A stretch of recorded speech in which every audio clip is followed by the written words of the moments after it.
Hey everybody, it's Tony George along with Sean Salisbury, host of the Sean Salisbury Show on iHeartRadio. Be sure and get over there and give him a listen. Best sports talk show in the country. And we are talking NFL today for week 3. And we got a game here. Of course, Sean's got some relation out here in Las Vegas. I believe he's a Raiders. I believe he's a Raiders fan. I'm a Chiefs fan. So Sean and I have a great divide there. You know, so far, I've got some bragging rights here. But nonetheless, Sean, at home this week, a 4-point favorite against Miami. Miami, interesting scenario here, Sean. The number 31 ranked offense in the, 31 ranked offense in the NFL going up against the number 1 ranked offense in the NFL. But you being an ex-NFL quarterback, tell me what's wrong with this picture. Because we all know that Tua's out for Miami. But when you have an offense, a defense, number 1 defense versus number 31 offense. But when you look at Las Vegas's offense, Sean, over 400 yards through the air per game and only 67 yards on the ground. I don't know, you're an ex-NFL quarterback. The number 1 rule, in football is you want to balance your attack a little bit. How's Las Vegas getting it done that way? Well, one is, and hopefully they'll pick it up. And that's why even as 2-0, Tony, I tread lightly with my Raiders for now. I love them, but it's time we start. Derek Carr under John Gruden's thrown for 4,000 yards every year under Gruden. I think he's highly underappreciated. And the reason why, and you know this, is that later in the year, are they going to come through? But quite frankly, the defense has had to step up these last few years and hasn't in clutch times. Offensive line's been moved around. They've looked for weapons.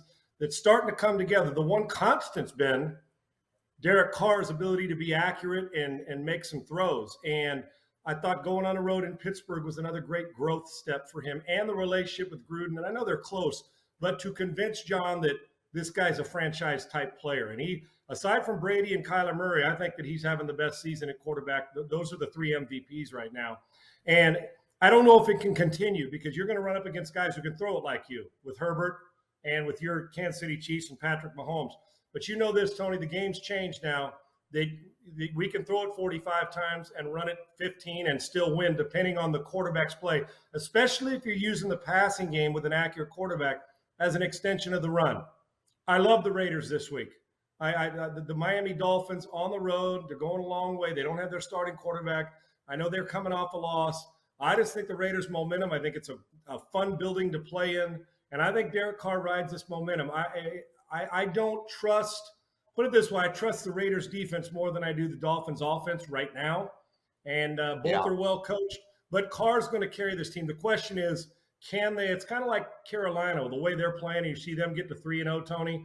Okay, I love the way Darnold's playing, and that defense is awesome. Is this real? And I think it is, and it's the same here. I need about another week or 2 to find out if this is really the Raiders, if it is. But Derek Carr carries them again. This offense continues to roll, throwing the football. Eventually, I know they'd like to run it more, and they will because John will. But if they keep throwing this ball this accurate, I got the Raiders at home. I think this is a touchdown victory, if not more. I like the Raiders, and I'm feeling pretty confident about it. A couple of things, and I want to throw out a question to you off tangent here, but if Miami gets beat 35-0 last week at home and puts up a total, again, I'm talking to an ex-NFL quarterback here. Right. A total of 216 yards of offense in a 35-0 blowout, and now you're going on the road without your starting quarterback who can get first downs with his legs where Jacoby Brissett cannot. He's pretty much immobile in the pocket as compared to Tua. I think you're right. Even though you want to drink the Kool-Aid, and I talked to Chuck Esposito this week. We shoot a show out at Red Rock Sportsbook, Scott Spreitzer and I do, and he said their biggest liability this week at the sportsbook at Stations Casino was Las Vegas. Of course, you get a crap load of local money here, West Coast money in general here in Las Vegas, and they really need a Miami win. And Sean, I'm with you. I don't think they're going to get it. So we're in agreement there, consensus pick on Las Vegas here. And you mentioned Last night on Thursday night, as we tape this on Friday, we saw Sam Darnold play. And I've said this, the only reason New York did anything the last 3 or 4 years, however long he was there, was because that kid was a gamer and stood in there and took a lot of shots and at least gave them a chance on offense. Sean, that kid can make all the throws. I think he's I think he's at least an average, if not, he's just not a game manager. The kid can make throws, in my opinion. Your thoughts? I think he's a star. I've been saying it forever. I'm dying on the hill, and no matter what they said, I watched him as an SC guy, and I've criticized him ad nauseum too because he got careless with the football. But you heard Aikman on the broadcast, and I've been saying it for 4 years, is that what happens when you have to make every play, in your mind you're thinking, damn, I got to start putting into windows that quite frankly aren't there. And listen, he was not coached well in New York. He was not. And that's not to excuse Darnold. You got the damn ball in your hand. You got to make better decisions. Tony, I spent a lot of time studying him and talking to people that I respect that either played the position, coached the position, or scout the position, that names you would know.